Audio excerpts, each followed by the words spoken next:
Hi everyone, welcome back to Spring WebFlux Essentials, and I know that you are eager to see some real data, so let's try to work on that now. Let's create a new package here. Pretty simple.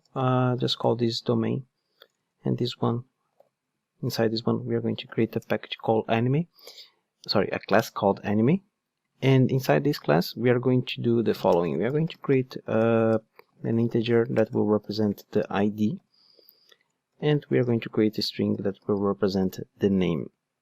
So if you watch the Spring Boot to Essentials training, we do have some information here. The first one is the @not_null that we need to add. Since Spring Boot 2.3, we have to add the validation dependency. So spring-boot-starter-validation.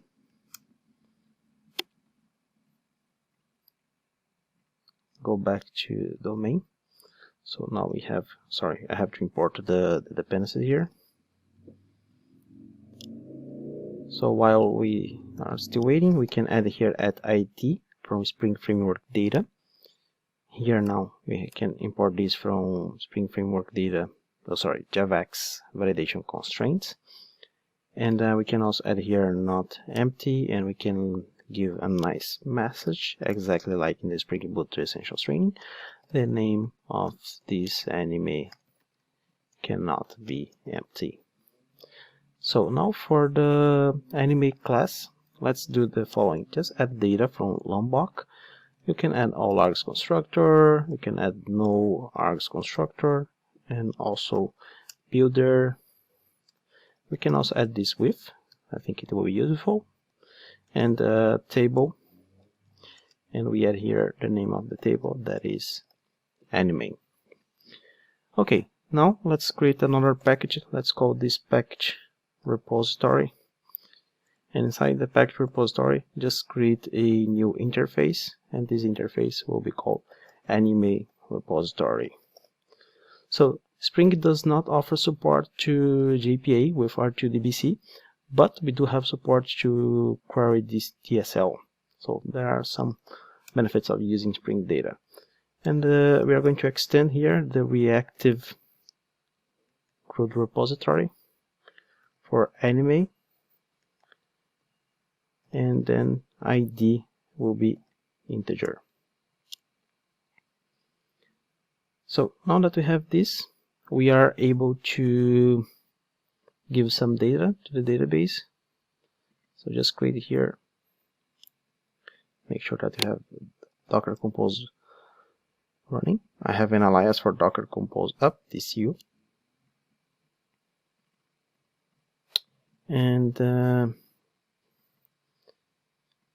I don't have the table, I have to refresh. Just create a simple data here. So click on this plus sign. I will just add one anime. Let's add here nice one, Helsing, and then press commit or submit. Okay, now that we have this, we can create a simple controller. Just create a new package controller, and then you create a Java class. Let's call this anime controller, and anime controller will be the one responsible for returning the data we are looking for.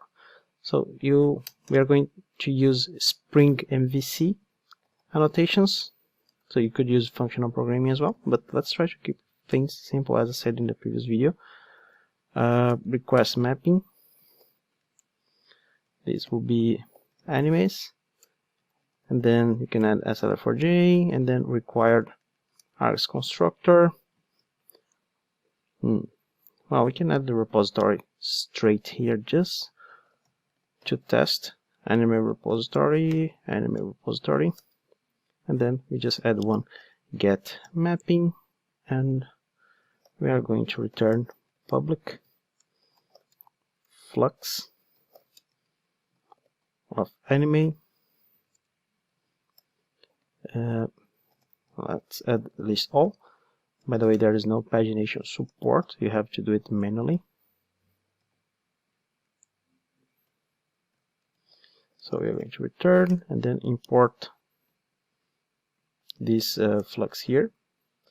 Okay, and then you can start your application.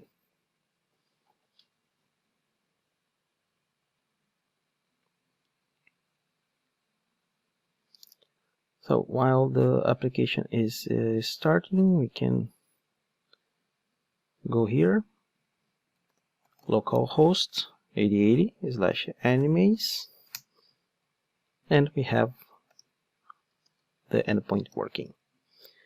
Okay, so this is it for this video. Just a quick setup to have the database up and running, and let's continue in the next video. So I see you there. Bye.